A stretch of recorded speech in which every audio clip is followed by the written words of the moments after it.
Boa noite, muito obrigado por vocês prestigiarem essa nova jornada Tristão. Nós vamos tratar de dois espiritualistas brasileiros, o poeta alagoano Jorge de Lima e Alceu Amoroso Lima, ambos nascidos em 1893. O Orfeu do Mundaú era como Alceu se referia a Jorge de Lima, a propósito do rio Mundaú, desculpe, o rio Mundaú, que passa em União dos Palmares, que é uma pequena vila de Alagoas, pequena cidade de Alagoas, onde nasceu Jorge de Lima. O Orfeu, como vocês sabem, é um personagem triste da poesia sagrada grega. Ele se dirigia aos deuses da mitologia grega. Aliás, em mitologia e literatura grega, cabe reparar que a deusa Palas Atena é, para mim, na minha opinião, para meu gosto, a personagem mais pungente, mais bonita da Odisseia. Essa deusa Palas Atena surge assim de vez em quando no caminho do Odisseu, na travessia dele, surge sempre para mostrar alguma coisa, dar uma solução para os problemas. O programa dessa noite surgiu voltado para o livro do Leandro Rodrigues, que foi lançado na Academia Brasileira de Letras em agosto, eu acho. E ele organiza, esse é o livro, ele reúne a correspondência de Alceu e Jorge de Lima. O Leandro levou 5 anos pesquisando este assunto, bancado pelo governo de Alagoas. E usou também, além de visitas ao Centro Alceu e Petrópolis, usou bastante o arquivo digital que existe no site, que está disponível e é de graça, no site alceuamorosolima.com.br. O Jorge de Lima disputou, estimulado por Alceu, 3 eleições da Academia Brasileira, mas não levou. Muitos cariocas consideram o alagoano Jorge de Lima a cadeira 41, digamos, que é uma condição que os cariocas atribuem a gente como Antônio Cândido, Nelson Rodrigues, Décio Almeida Prazo e vários outros que não se elegeram, mas tinham currículo para isso, farto currículo para isso. A propósito, um dos intelectuais que tinha a obra de Jorge de Lima em alta conta era Bernanos. Essa noite nós vamos sobrevoar também a relação dos dois Lima, com a obra de Marcel Proust. Graças a Rosa Freire Furtado, viúva do grande Celso Furtado, que está traduzindo A Londres de Jeune Fille en Fleurs, e que parece que vai esse ano ainda para o Prelo. Graças a Rosa, eu conheci o livro de Étienne Sautier, autor do Proust sous le tropique, que é um livro onde há uma pesquisa excelente e que é um livro muito instigante, também muito bom, eu acho que do naipe do livro do Leandro. Nesse livro, já no índice, tem dúzias de ocorrências dos dois Lima a ver com Proust. Esses dois Lima foram ambos pioneiros na divulgação da recherche no Brasil. Jorge de Lima e Alceu publicaram ensaios sobre Proust entre 1926 e 1927. A carreira literária de Proust não foi sem sérias dificuldades, antes dele ganhar o cobiçado prêmio Goncourt em 1919. André Gide, por exemplo, recusara, no comando da Gallimard, se não me engano, recusara a publicação da recherche pois ele via nela apenas a crônica da alta sociedade francesa vivendo a Belle Époque. Alceu entra pela contramão e chama aquela que poderia ser confundida com uma sofisticada coluna social de meta-frivolidade. Nesta noite, nós vamos ouvir os depoimentos de Leandro e de Etienne.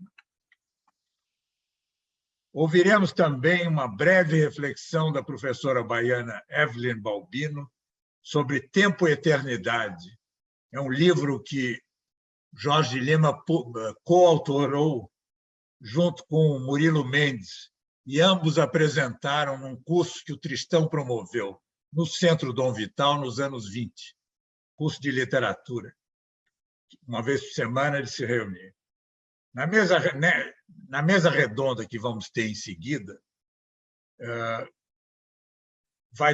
estará presente o Guilherme Arduini, que é um especialista na obra de Alceu. Na segunda parte da apresentação dessa noite, para os mais pacientes, vai haver uma sessão Zoom para perguntas e respostas. Esse link está no convite que vocês receberam. No total, a gente espera segurá-los até 8h30.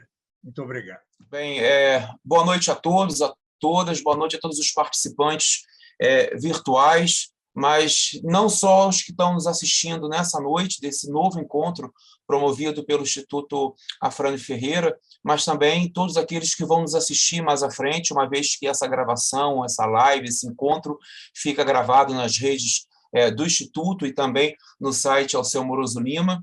Então, estamos aqui mais um ano, realmente assim, digno de louvor essa iniciativa que o Instituto Afrânio Ferreira, o IAF, tem feito ao longo de vários anos sucessivos, inclusive durante a pandemia, no formato virtual, nós não deixamos de nos reunir, e é sempre importante, por quê? Porque a gente não só divulga a obra de Alceu Moroso Lima, como também a gente divulga a literatura brasileira, a gente divulga a cultura brasileira, hoje, de uma forma muito específica, fazendo essa ponte com a França, com a cultura francesa, uma cultura que marcou tanto Alceu Moroso Lima e Jorge Lima.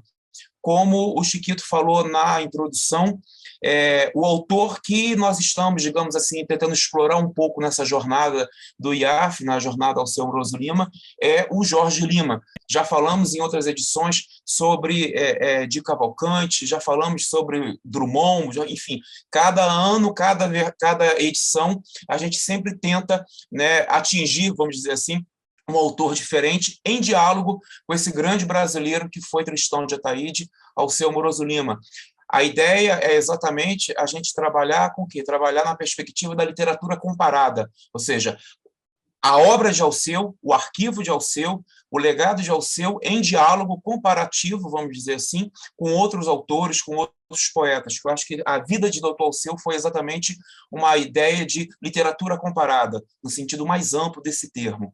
E como o Chiquito fez bem a introdução, hoje nós estamos falando um pouco sobre Jorge Lima e especificamente sobre a correspondência que ele já apresentou. Eu vou tomar a liberdade de apresentar mais uma vez, que é um pouco do meu orgulho atual, que é esse livro, que, conforme ele bem explicou, levou 5 anos para produzir, foi uma pesquisa que eu comecei em 2017 e publicada esse ano.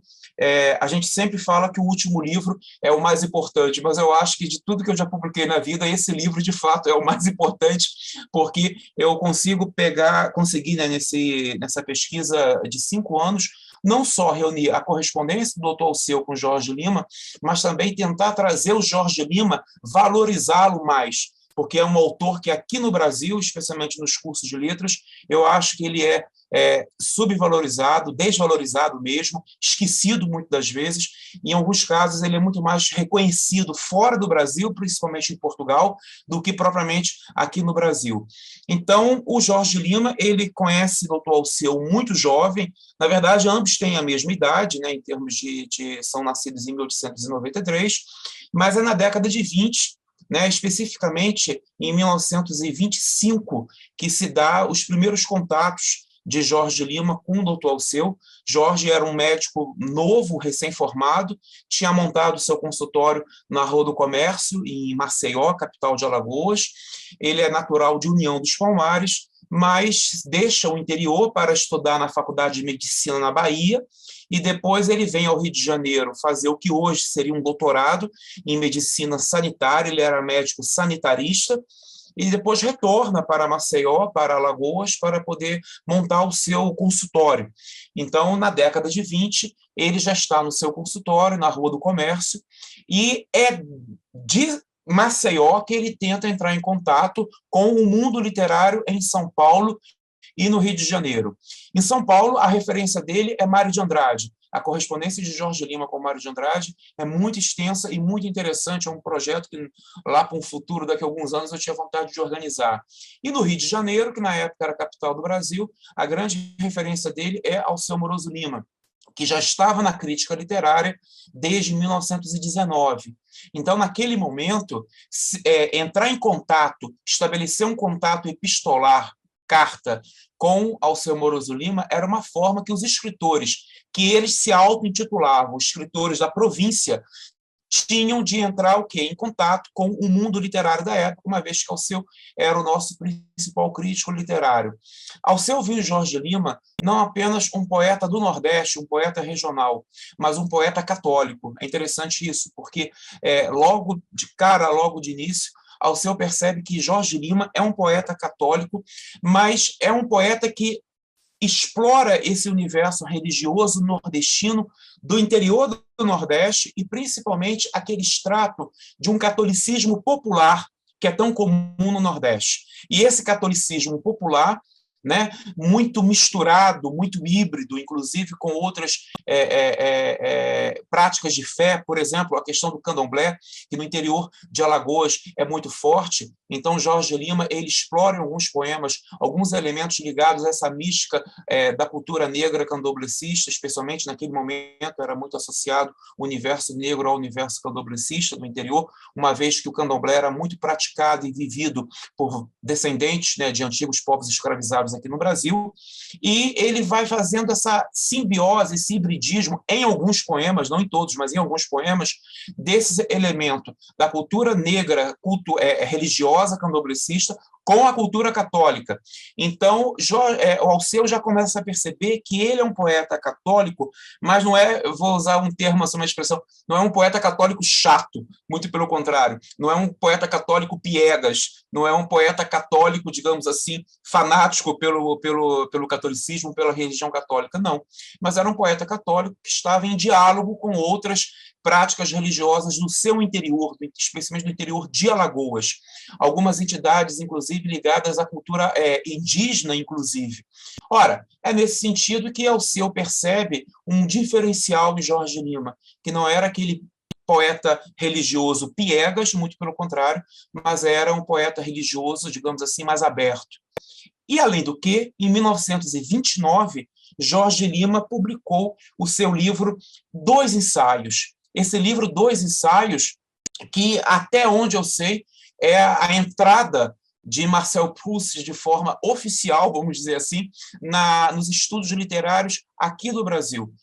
É engraçado que o Marcel Proust morreu em 1922, no ano da nossa Semana de Arte Moderna. E já em 29, já sai esse livro do Jorge Lima, que se chama Dois Ensaios, e um desses ensaios ele homenageia, ele analisa a obra de Marcel Proust, que era totalmente, naquele momento, ainda desconhecido aqui no Brasil. Ora, Alceu, quando recebe um exemplar desse livro no Rio de Janeiro, trata logo de responder a Jorge Lima, dizendo que ele estava conhecendo melhor a obra de Proust, o pensamento do escritor francês, através do próprio Jorge Lima. Enfim, eles começam a estabelecer um diálogo que, na minha opinião, é um diálogo que vai ter na ponta de Marcel Proust como a questão questão da memória. Eu acho que o grande link que une os três, na minha opinião, é o memorialismo, a memória, especialmente a questão da infância. Jorge Lima tem uma das características da poesia dele é a infância. Então, a presença da infância. A infância é como eu poderia dizer, é um dado estilístico do Jorge Lima. Não só na poesia, como também na prosa dele. Os romances dele não são muito conhecidos, ele é mais conhecido como poeta, mas tanto na prosa como na poesia, a questão da infância. Ora, é interessante que a infância, esse tempo, né, da vida de todos nós, na literatura que era produzida no Nordeste naquele momento, é um dado muito estilístico, também um dado muito recorrente. Vamos lembrar aqui Menino de Engenho, do José Lins do Rego.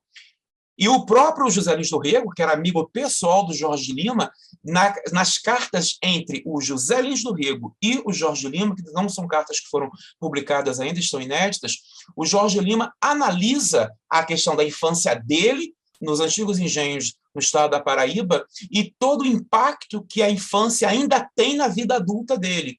E aí ele, quando tem contato com a obra do Marcel Proust, também indicado pelo Jorge Lima, o José Lins do Rego diz que teve uma verdadeira explosão, essa é a expressão que ele, Lins do Rego, usa numa das cartas para o Jorge, ou seja, tive uma explosão quando eu li a Recherche Proustiana. Por quê?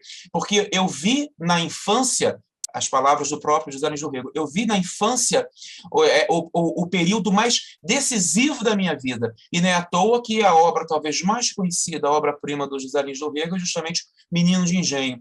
Mas não apenas nele, mas também, por exemplo, Graciliano Ramos, né, que tem justamente um dos seus romances chamado justamente Infância. Então, acaba que esse período infantil, vamos dizer assim, que Freud analisou também na psicanálise, na sua obra psicanalítica, impactou os nossos escritores aqui no Brasil, especialmente os escritores do regionalismo nordestino. E eu acho que o Jorge Lima foi uma pessoa fundamental para espalhar aqui no universo literário brasileiro dos anos 30, não só a obra, como o pensamento de Marcel Proust. E Alceu Moroso Lima, no Rio de Janeiro, como crítico literário, também sedimentando, também escrevendo sobre Proust, também fazendo e organizando cursos no Centro Dom Vital sobre a questão da memória, do memorialismo. Então, eu acho que quando a gente trabalha com correspondência, com arquivo, a correspondência tem essa capacidade de trazer de volta essa rede de sociabilidade epistolar, que hoje em dia não tem mais, porque hoje em dia ninguém mais escreve cartas, ninguém mais troca cartas, mas a geração deles foi uma geração muito marcada pela carta, pela correspondência, e eu também defendo a tese que a carta ela também tem uma dimensão proustiana, ou seja, a carta, a correspondência tem uma dimensão de Proust nela. Por quê? Porque a carta é também um exercício de memória, é também um exercício de memorialismo.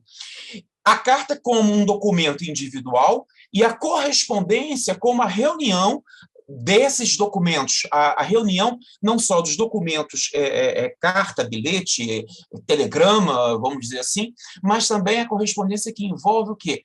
Essa rede de amizade, de sociabilidade. Eu acho que eles produziram o memorialismo, vamos dizer assim, na troca epistolar. Produzir o memorialismo no vai e vem do envio da carta do destinatário e do remetente.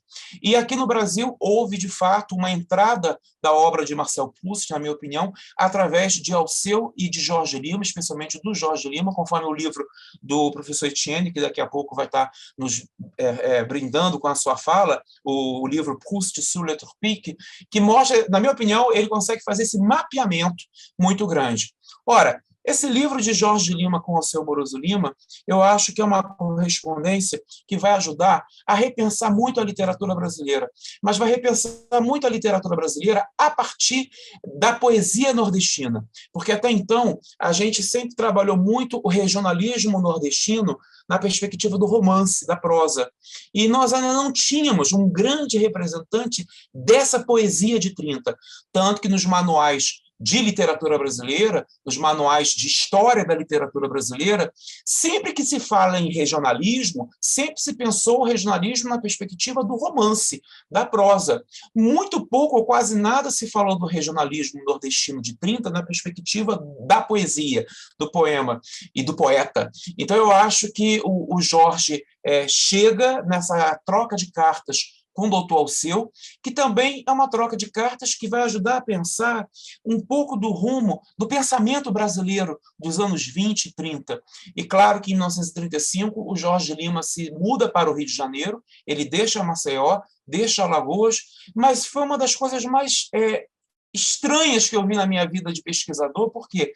Porque mesmo morando no Rio de Janeiro, e o Jorge Lima montou o consultório na Cinelândia, no prédio do famoso restaurante Amarelinho, que no Rio de Janeiro é muito conhecido, na Praça da Cinelândia, mesmo trabalhando na Cinelândia e morando em Copacabana, ele não deixou de se corresponder com o doutor Alceu, que na época trabalhava na Praça 15, que quem conhece o Rio de Janeiro sabe que é muito perto da Cinelândia, e morava em Botafogo. Então, mesmo vivendo no Rio, eles não deixaram de se corresponder. A correspondência comprova que as cartas vão até o ano da morte do Jorge Lima. E tem uma carta que eu encerro com ela para, de uma certa forma, mostrar um pouco desse universo epistolar para eles. O Jorge Lima fala o seguinte para o doutor Alceu, uma das cartas: telefonei para a sua casa, mas desliguei o telefone, porque eu prefiro escrever. Então, para eles, mesmo vivendo perto, mesmo vivendo já no Rio de Janeiro, a partir de 1935, na mesma cidade, trabalhando a poucos metros, na minha opinião, o Jorge Lima, como auxiliar do doutor Alceu na Universidade Federal, ou seja, na Universidade do Brasil, então também tinha uma proximidade profissional de sala de aula, mas ainda assim eles não deixaram de se corresponder de forma escrita. Então eu acho que eles praticaram ao longo da vida um exercício proustiano de memorialismo epistolar, na minha opinião, que eu acho que ajuda não só a gente a manter a memória desses dois grandes nomes da literatura brasileira, mas também nos ajuda a repensar a própria literatura brasileira, que foi trocada, foi pensada através dos correios e telégrafos. Então, eu acho que é isso que o leitor, né, espero que se sinta, digamos assim, curioso para ler essa correspondência após essa fala e as outras que virão daqui. Por quê? Porque eu acho que a carta, a correspondência, ela se tornou uma espécie de museu da escrita, uma espécie de museu da grafia, uma vez que hoje ninguém mais escreve cartas. Mas, ainda assim, os arquivos estão aí para comprovar que muito da nossa memória e do nosso memorialismo foi escrito e trocado através dos correios e telégrafos. É isso, então, que eu gostaria de falar inicialmente. Muito obrigado. Bom, então, antes de tudo, eu quero agradecer esse convite, que tem uma grande importância para mim, porque é uma ocasião de evocar duas das primeiras recepções bem distintas da obra de Proust no Brasil, fora o fato de evocar os dois primeiros a ter escrito obras, essênios relevantes sobre o autor no Brasil.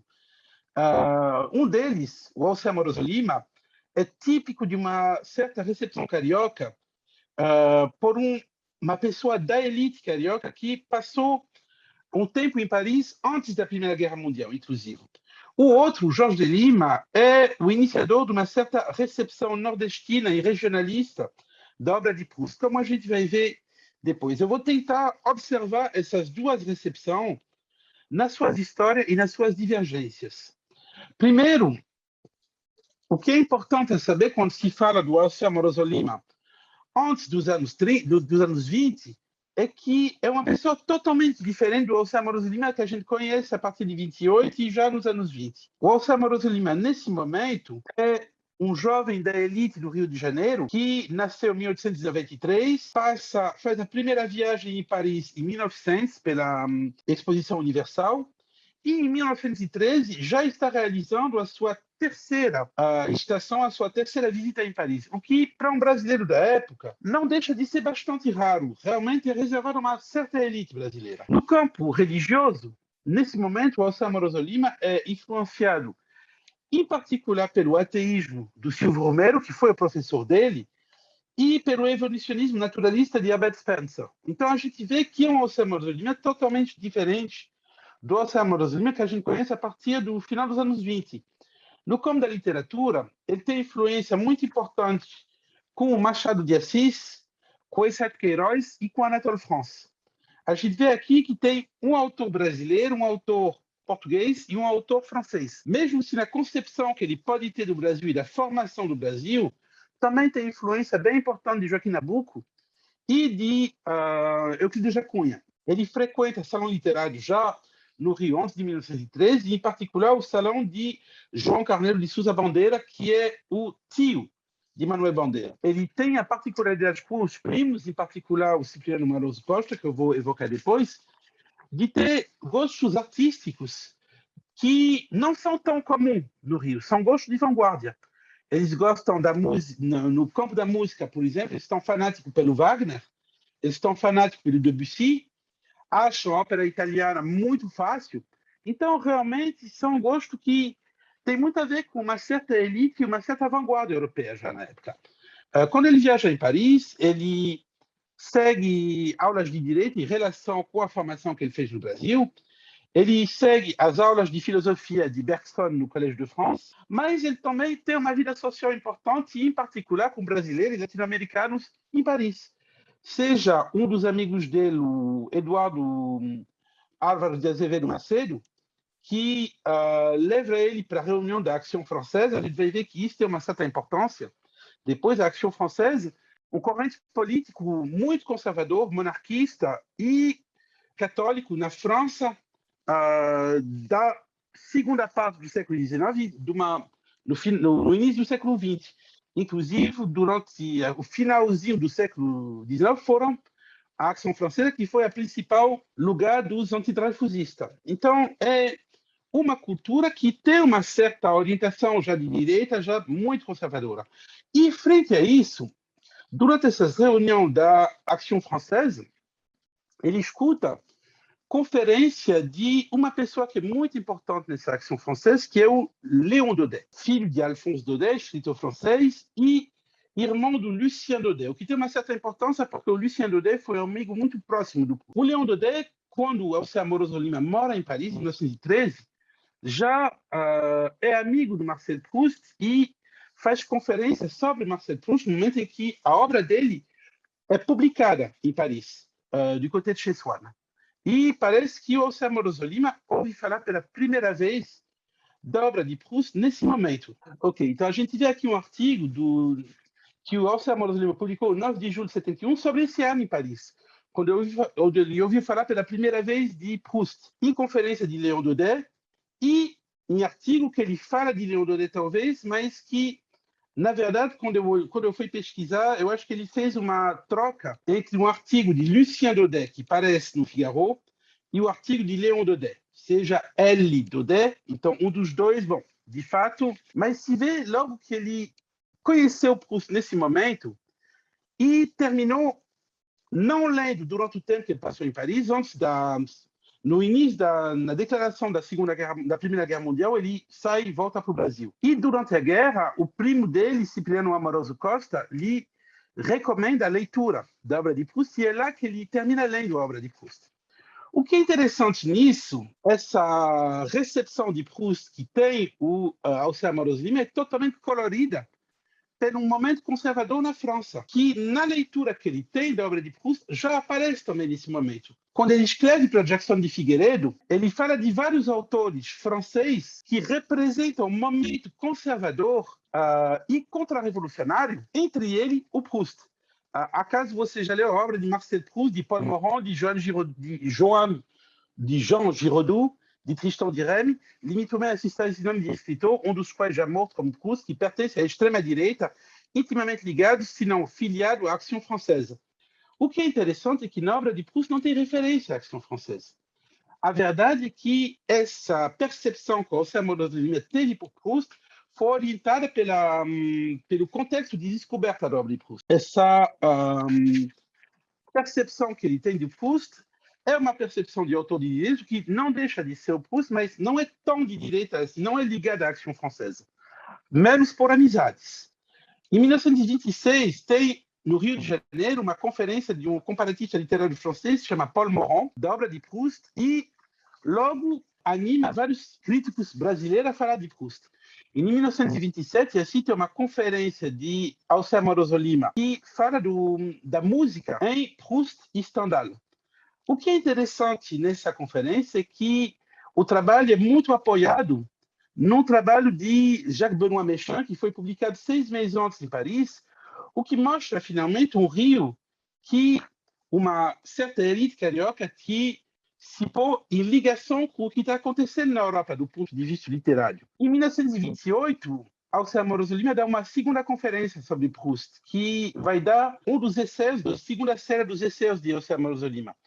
Nesse artigo, o que é interessante é que, primeiro, a primeira coisa que ele fala da novidade absoluta de Proust. O que é interessante porque essa colocação faz referência a uma tensão que já teve com Graça Aranha, que tinha publicado em 29, que Proust era um resto da velha literatura decadente europeia.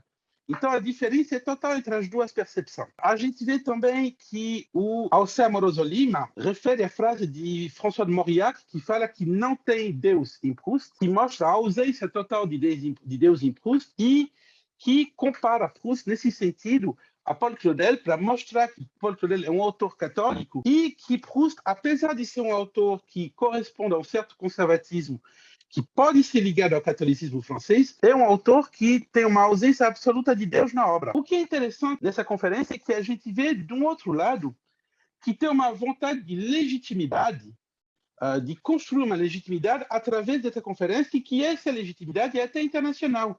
A gente vê aqui nessa carta que o Alceu Moroso Lima manda para Georges Dumas, no arquivo está anotado sobre Georges Bernanos, mas de fato é Georges Dumas, onde ele pede para Georges Dumas de mandar exemplares do texto da conferência que ele deu no Rio, em Paris, e até de distribuir o livro da tradução dessa conferência, que vai ser traduzido em 1921, para vários críticos franceses.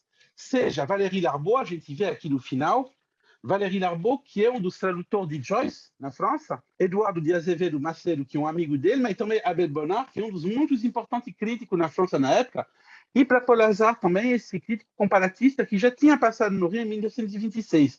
Então, a gente vê essa construção de uma vontade de legitimação como crítico. Esse trabalho crítico tende a parar pouco a pouco por um motivo, é que o momento dos anos 20 é um momento também de conversão católica de Alceu Moroso Lima, que veio em 1928 um artigo muito importante que se chama Adeus à Disponibilidade, onde o Alceu Moroso Lima fala que a vida crítica dele, a vida literária dele, vai ser colocada entre parênteses porque ele está se envolvendo na vida religiosa e que ele quer se envolver totalmente nessa vida. Mas a gente vê uma certa vontade de ser reconhecido como crítico literário e, no mesmo tempo, na percepção que o Alceu vai ter de Proust, uma certa nostalgia de uma França que não é mais.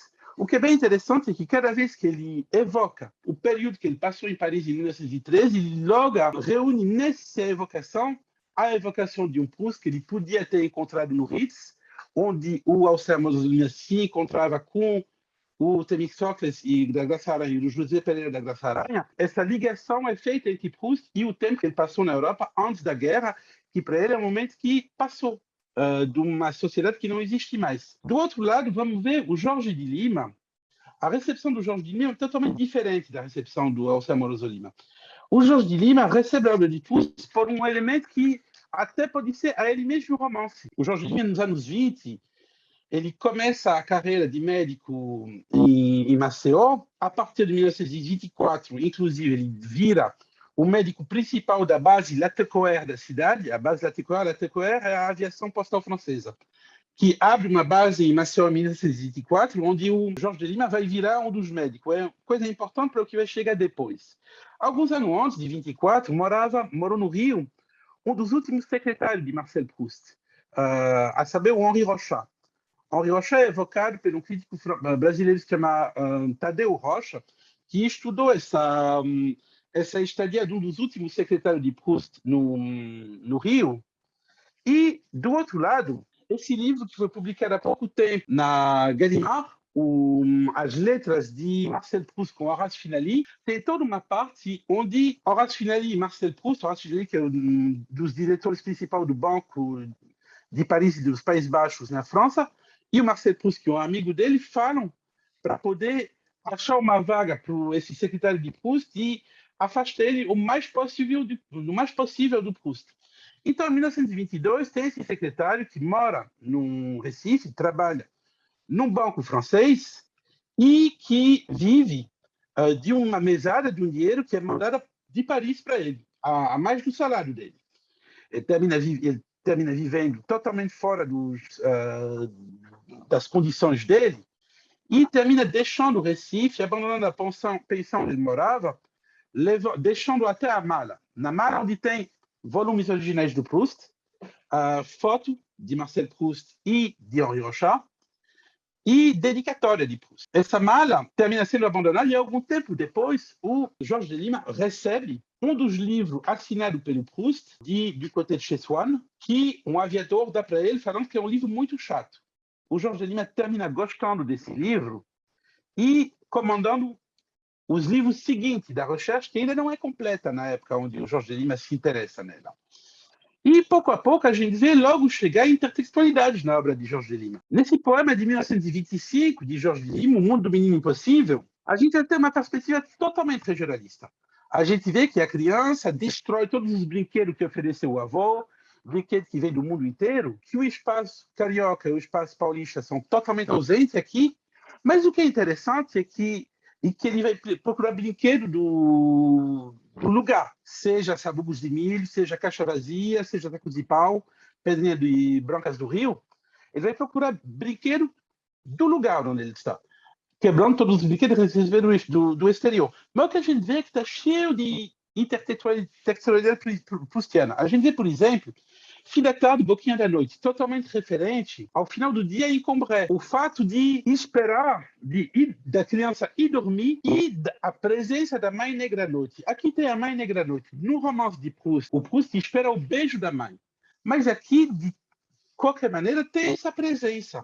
Um pouco mais longe, no final, coloquei em vermelho Uma Noite Encantada da lâmpada que inspira lentamente na parede da sala. E du côté de chez Swann, em Combray, o narrador da recherche tem uma animação super importante no quarto dele, que é uma lâmpada maravilhosa, onde tem uma luz e se passa a imagem na parede, com essa luz atrás nessa lâmpada maravilhosa.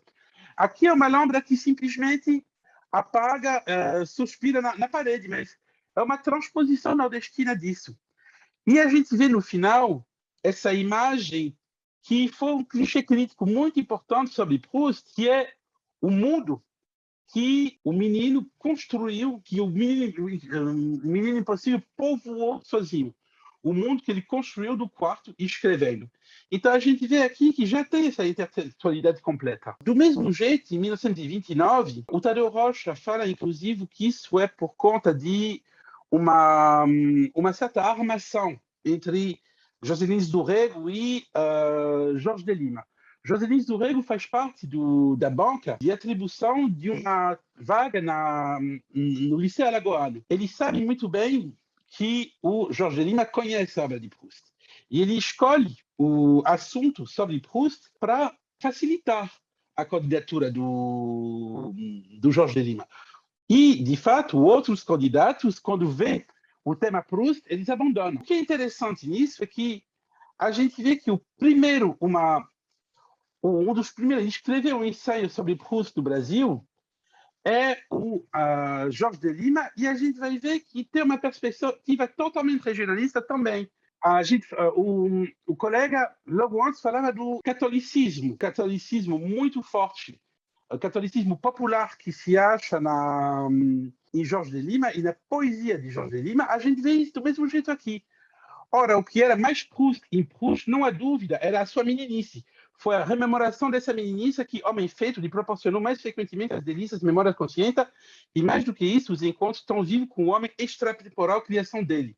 Pois bem, esse enfant Proust era um menino que as igrejas, o sino, a ternura da avó e da mãe, as coisas pequenas da vizinhança de sua Combray, como a Lisière de Bois de Rue Saint-Ville, ficaram para sempre.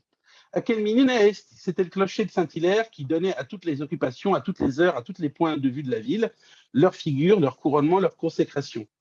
Então, essa criança que vê da casa a igreja, sino da igreja, e que vai para a missa, inclusive. O que é um jeito muito interessante de levar Proust para o lado católico provincial. E ainda mais interessante quando se sabe que na recherche são 7 volumes. O único volume onde se fala de província e da real província é o primeiro, é Combray. Porque os outros são ou em Paris, ou em Combray, ou em Balbec, que é uma cidade na beira do mar, mas que é uma cidade balneária para parisiense. Então, o único momento da província mesmo é do côté de Chessuane. E essa oposição entre a província e a cidade, que faz essa presença muito forte de Combray na leitura do Jorge de Lima, mostra que tem essa ligação entre catolicismo regional nordestino, regionalismo, e, do mesmo jeito, a gente vê um pouco mais tarde, o que é bem interessante, é que depois do Jorge de Lima se ter mudado no Rio, a gente vê que com a evolução da obra, a transposição regionalista não é mais a mesma, ela é muito mais ligada ao contexto brasileiro, mas mais geral. A gente vê nesse trecho que eu tirei da Mulher Obscura, de 39, de Jorge de Lima, tem uma mistura de elementos proustianos, seja o momento, o início do primeiro romance de Combray, onde o Proust pensa em todas as camas onde ele dormiu, o momento em que ele cai no sono, o momento em que ele acorda. Eu coloquei a referência a esse vermelho. Tem uma referência ao trecho onde o Marcel Proust, o narrador, me desculpe, vai recuperar a infância dele com o gosto da Madeleine. Aqui, esse gosto é o cheiro do jasmim. Em todo ele, se por acaso acontecia dormir com a janela aberta sobre o jardim, ou se o criado esqueceu um jardim de flores no quarto, sucedia a mim um claro sonho com Constância, que encheu de sidosidade do dia da minha meninice, e depois a gente vê, apesar de toda a tragicomédia que acabava de acontecer, acordei pela madrugada, sonhando com Constância, tinha vindo por cima dos telhados de qualquer varanda distante, ou do pequeno jardim das modestas casas do bairro, um perfume de jasmieiro e flor. Então a gente vê essa dimensão, essa sensação que volta ao narrador para a infância. Mas, misturado nisso, tem uma percepção da violência política dos anos 30 no Brasil. Que eu coloquei em verde. Certas vezes, durante uma perseguição política que se seguira a uma das nossas revoluções, prenderam a mim e meus 3 companheiros estudantes como um subversivo. A polícia tinha encontrado sobre as nossas mesas algo romance russo. Na delegacia, depois de surrado metodologicamente, nos deixaram num cubículo engradado que dava para um telhado escuro. E é nesse momento que ele reencontra o cheiro do jasmim em flor. Então, a gente vê essa percepção, finalmente, totalmente brasileira de Proust, que passa pelo Alceu Amoroso Lima e pelo Jorge de Lima. Um veio do Alceu Amoroso Lima, um veio do Proust totalmente sem um Deus, e o outro veio do Proust totalmente do catolicismo regionalista nordestino. Para juntar os dois e para terminar, eu assinalo que em 1956 o Alceu Amoroso Lima convidou a sobrinha do Proust, a Suzy Monte-Proust, a vir no Brasil.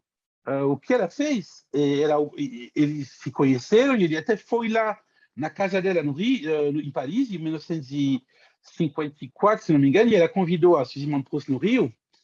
E tem uma correspondência entre ela e o Alceu Amoroso Lima, onde ele evoca essa passagem pelo Recife de Henri Rochard, esse último secretário de Proust, e essa mala que talvez desapareceu. Alguns pensam que um dos livros termina voltando para a Bélgica, mas as fotos, pelo menos, desapareceram totalmente. Essa chegada dos dois jeitos são duas maneiras de chegar da obra que coloriu a recepção brasileira de Proust. Muito obrigado. Eu só coloco a referência da carta, se você for precisar um Não, não dia se ou preocupa, outro. não. Depois eu entro em contato com você pelo e-mail que a gente Tudo andou bem. trocando aqui com o grupo, não se preocupa, não. Mas eu realmente fiquei abismado, não tinha a mínima ideia que o Dr. Alceu tinha se correspondido com a sobrinha do Proust, né? Hum. Além de me juntar à parabenização, dizer, te agradecer, Tiene, pelo quanto eu aprendi, me faz pensar o seguinte: se a carta está em Petrópolis, todas as cartas de Petrópolis foram digitalizadas, certo, Chiquito? Então, É, ela deve estar No acessível pelo site. site lá, o seumaurizolima.com.br. Exatamente. Exatamente. Perfeito. Ela é em francês, a carta. Só isso. Mas é manuscrita? Porque se for manuscrita do Alceu, é aquilo que a gente estava conversando antes. É, Poderia ser em hieróglifos babilônicos, eu daria não na sei, mesma. eu não me lembro mais se ela era manuscrita ou datilografada. Eu até transcrevi no livro, ela deve estar no. Eu acho que ela deve estar no livro. Eu acho que eu até transcrevi, não, eu copiei, se eu não me engano, ela está no final do livro. Bom, primeiro de uma mesa tão rica, eu vou fazer só um comentário breve, muito, muito rapidamente, que na verdade eu penso ser mais um convite para quem está nos assistindo, para que leia um livro tão interessante como Tempo e Eternidade. Eu ouvi falar sobre Tempo e Eternidade, que é uma obra escrita por Murilo Mendes e Jorge de Lima, e que tem como fulcro um sentimento cristão muito latente, e que flerta um pouco com o fazer poético. Isso é muito interessante para mim, porque isso para mim é um convite ao leitor, inclusive, porque convida o leitor a observar o fazer poético enquanto abstração, possibilidade de abstração. E o poeta pega a palavra e transforma aquela palavra em outra coisa e lança a imaginação do leitor para outro lugar. Ele pega o significado de uma palavra e transforma aquilo e lança a imaginação do leitor para um outro lugar. Para dar um exemplo disso, eu comento rapidamente um poema chamado Poetas Não Podes. Poeta não podes. É um poema que diz que o poeta pode fazer o que quiser com os elementos que estão dispostos na natureza, pode se apropriar de diversas imagens que estão dispostas na natureza, mas que não deve tocar na palavra de Deus. Ele não deve deixar de olhar para a transcendência. Isso é muito interessante, porque o trabalho do poeta é exatamente pegar a imaginação do sujeito e levar para a expansão da imaginação. Mas ele pede que a palavra de Deus seja preservada. E olhar para o transcendente não deixa de ser um exercício de ampliar um pouco essa visão, sair do chão do concreto e ampliar a visão para uma possibilidade, que é a fé, não é o invisível, é aquilo que não é visto. Então, amplia-se a perspectiva do leitor nesse sentido. E nesse poema, por exemplo, que eu cito só como a nível de exemplaridade mesmo, que é o Poetas Não Pode, começa com o limite do que o poeta não deve fazer, que é tocar na palavra de Deus, que é alterar tanto a verdade, como o poeta vai falar, como o poema nos explica. E esse poema dialoga com o prefácio que Alceu faz para o livro. Alceu, no prefácio de Tempo e Eternidade, diz: por muitos anos pedi aos modernos não fecharem os olhos ao sobrenatural. E o livro inteiro trabalha um pouco nessa empresa de convocar o leitor para o olhar para o invisível, o olhar para o sobrenatural, que não deixa de ser um pouco do trabalho do poeta, de fato, ao pegar a palavra e alterar o seu sentido e convocar a imaginação do leitor para que ele acesse uma outra possibilidade de leitura, outra possibilidade interpretativa. Então, o livro dialoga mesmo com o que Alceu pede. Lembrando que a gente está falando de um livro publicado em 1935 e ainda estamos com os ares da semana de 22, enfim, e os modernos levantam algumas pautas um pouco mais políticas, entre aspas, como trazer um pouco mais da cor local para os estudos literários, para os estudos culturais, e Alceu marca, tudo bem, vamos falar sobre isso tudo, mas não fechem os olhos ao sobrenatural. E o livro dá conta de fazer um pouco disso. todo ele versa sobre esse sentimento, sobre essa pulsão cristã, e essa pulsão cristã na obra, claro, estamos aqui falando de dois poetas, flerta também com a potência poética e o fazer poético enquanto exercício de imaginação, enquanto exercício de dar dimensão ao invisível enquanto possibilidade de alteração de perspectiva ali, de conviver com o real, né? Olhar para cima também, alterar a perspectiva e olhar para o campo imaginativo dialoga com a presença do homem na Terra, mas um homem também voltado para o invisível enquanto um homem de fé. Então é isso, eu venho apenas dar uma notícia do livro, convidar as pessoas para lerem um pouco, eu tenho um pouquinho só de tempo para a gente conseguir conversar um pouco mais, e convidar os nossos espectadores aí a dar atenção a esse livro tão grandioso, prefaciado por Alceu Moroso Lima, e muito rico no que diz respeito a imagens poéticas, a sentimento cristão e ao fazer poético. É um pouco de notícia e um pouco de convite para a leitura mesmo, para que a gente pense um pouco sobre essa obra que às vezes passa um pouco por ali, fica um pouco de canto, e é tão potente e tão grande. É basicamente uma notícia convite. Era isso. Eu queria aproveitar e dizer algumas palavras bem iniciais, assim, que vão nessa linha de querer motivar os colegas, se assim desejarem também, a gente refletir juntos, né?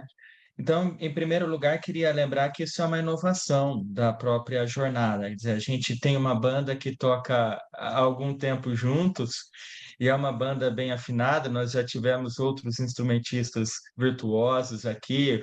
Faço menção agradecendo ao Alessandro, ao Marcelo. Temos o prazer de receber novos membros para a banda, Etienne, que nos brinda com um solo francês. Mas eu queria também, então, né, já propondo essa inovação desse formato de mesa redonda, portanto, mais uma conversa, mas para essa conversa eu queria trazer alguns modestos elementos a mais. Eu me refiro, por exemplo, a esse livro que eu trago aqui, o Calunga, tá? O Leandro comentou acertadamente, claro, do quanto a prosa de Jorge de Lima é um pouco escanteada. O próprio Calunga não recebeu muita atenção da crítica no momento em que ele foi publicado, mas é um livro que nos chama muito a atenção, porque, e aí, nesse sentido, eu faço a menção a críticas literárias como a Maria Isabel Bordini, né, que vão chamar a atenção em como Calunga ele supera diversas dicotomias e nos ajuda a pensar o Jorge de Lima e a relação que ele tem com o Alceu Moroso Lima e o catolicismo, a partir das coisas que vocês já mencionaram e complementares, né, alguma coisa que a gente pode complementar. Eu vou propor uma leitura do Calunga, não vou falar qual que é o enredo do Calunga, só vou dizer muito brevemente que é as venturas e desventuras do Lula Bernardo voltando para sua terra natal e tentando modernizar o Nordeste. Me parece aqui que quando Jorge de Lima diz os gritos da terra dos homens sofrendo me prendem, me puxam, ele está fazendo referência a uma preocupação social que aparece em Calunga. Então, ele como médico sanitarista, isso aparece muito no livro, o problema das doenças, da maleita, por exemplo, mas a solução está em dar a mão a Deus. Me dai vossa mão. Assim termina o poema. Esse é o catolicismo do Jorge de Lima. É um catolicismo que tem o seu lado metafísico, o seu lado místico, como já foi mencionado aqui, mas é um catolicismo também que se preocupa com o social. É um catolicismo que a gente poderia ler como um catolicismo que pensa na doutrina social da Igreja.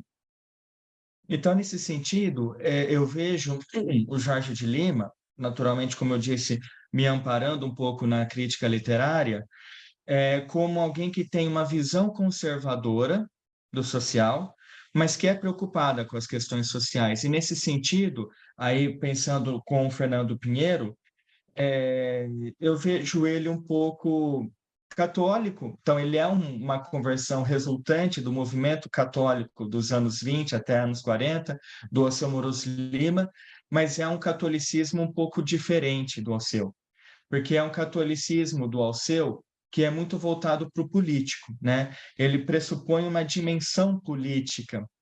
E o Jorge de Lima, ele vai retrabalhar na sua estética literária de uma outra forma. Se o Alceu, embora não se ligue necessariamente ao integralismo, mas vai declarar em 35, no mesmo ano, né, em que esse poema é publicado, que é um caminho interessante para os católicos que tenham interesses, pendores para participação política, o Jorge de Lima vai dizer que não é esse o caminho. O Lula do livro, né? Calunga, chega dizendo aos moradores, aos cambembes, que eles devem usar botina para evitar a contaminação da maleita e desconsidera a experiência que esses cambembes trazem de que é impossível andar no mangue com essas botinas, isso no início do livro. E no final do romance, o próprio Lula se convence de que os cambembes estavam corretos, de que realmente aquela solução que ele traz, como alguém que tem o conhecimento da medicina moderna, não se aplica ao local.